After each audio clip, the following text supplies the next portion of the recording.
Asnal dari kelas 11 MS2, siswi SMA Negeri Plus Provinsi Riau.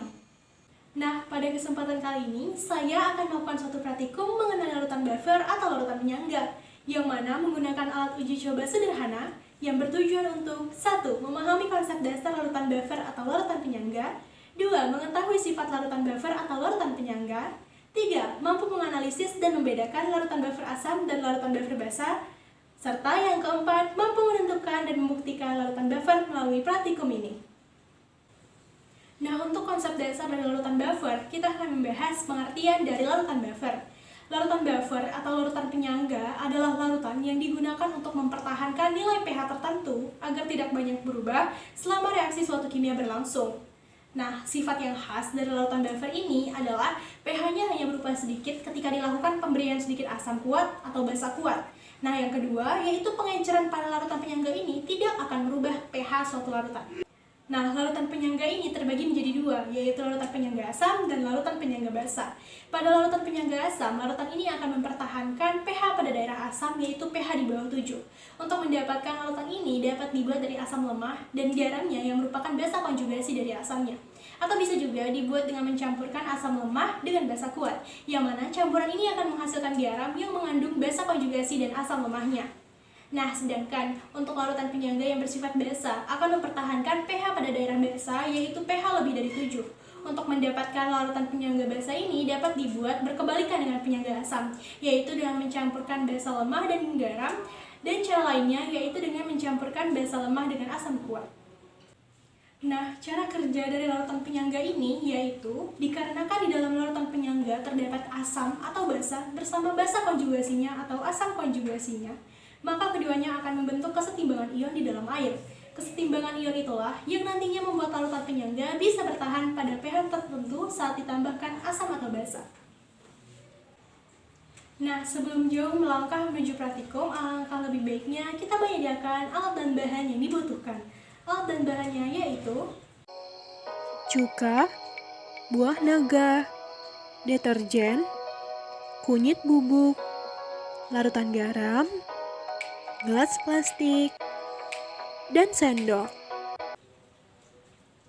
Nah, setelah menyediakan alat dan bahan yang dibutuhkan, langsung saja kita ke praktikumnya. Nah, mula-mula kita sediakan ekstrak buah naga, ekstrak kunyit, dan larutan garam. Pada ekstrak kunyit, kita menuangkan 2 sendok bubuk kunyit, kemudian kita larutkan menggunakan air biasa, lalu diaduk.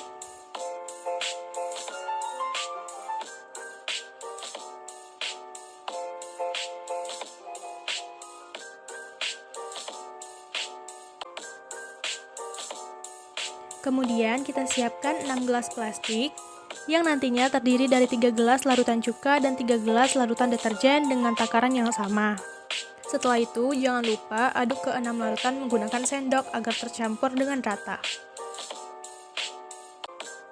Nah, kemudian pada gelas cuka 1 dan deterjen 1, kita tuangkan pada masing-masing kedua gelas tersebut sebanyak 2 sendok ekstrak buah naga. Kemudian aduk juga kedua larutan tersebut agar tercampur dengan rata. Selanjutnya, tuangkan ekstrak kunyit pada gelas cuka 2 dan deterjen 2, yaitu masing-masing dituangkan sebanyak 2 sendok ekstrak kunyit. Dan jangan lupa diaduk juga agar menyatu dengan rata. Kemudian yang terakhir yaitu larutan garam yang dituangkan sebanyak 2 sendok pada masing-masing gelas cuka 3 dan deterjen 3, dan tak lupa pula diaduk agar menyatu dengan rata. Setelah itu kita bisa amati perubahan warna yang terjadi pada deterjen 1, cuka 1, deterjen 2, cuka 2, deterjen 3, dan cuka 3. Nah, ini merupakan data hasil dari praktikum yang kita lakukan tadi. Nah, terlihat dari data hasil praktikum bahwa larutan cuka dan deterjen yang ditambahkan ekstrak buah naga mengalami perubahan warna, yaitu pada gelas cuka A berubah menjadi warna ungu terang dan pada gelas deterjen A berubah menjadi warna ungu pekat. Selanjutnya, pada larutan cuka dan deterjen yang ditambahkan ekstrak kunyit mengalami perubahan warna, yaitu pada gelas cuka B berubah menjadi warna kuning terang dan pada gelas deterjen B berubah menjadi warna kuning gelap. Kemudian, yang terakhir, pada larutan cuka dan deterjen yang ditambahkan larutan garam tidak mengalami perubahan warna sedikit pun. Oleh karena itu, dapat kita ketahui bahwa yang merupakan larutan bever adalah larutan garam, yang mana ketika gelas deterjen C dan cuka C ditambahkan larutan garam pada masing-masing gelasnya, tidak terjadi perubahan warna sedikit pun, yang merupakan salah satu indikasi tidak adanya perubahan pH yang signifikan pada kedua larutan tersebut. Nah, berdasarkan data hasil praktikum dan hasil pembahasan tadi, dapat ditarik kesimpulan bahwa larutan bever merupakan larutan yang dapat mempertahankan pH agar tidak banyak berubah selama reaksi suatu kimia berlangsung.